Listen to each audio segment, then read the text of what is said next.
Mrs صادقہ Norway سے پوچھ رہی ہیں کہ مفتی صاحب کیا ہونٹوں کے اور ناک کے شیپس کو یعنی شکل کو بدلنا خوبصورتی کے لیے جائز ہے؟ ویسے تو اللہ تعالیٰ کی جو تخلیق ہے اسی تخلیق کو اس کے مطابق رکھنا چاہیے. اب اگر اس میں پیبند کاری شروع کر دیں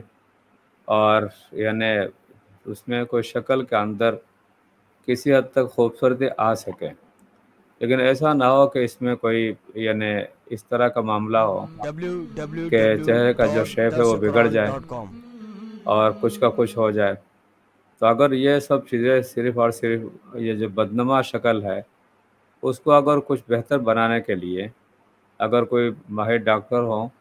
اور وہ یہ گارنٹی دے کہ اس میں کوئی چہرے کو نقصان نہیں پہنچے گا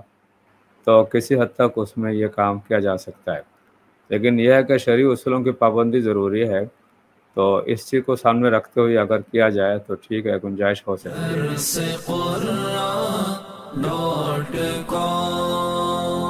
www.darsequran.com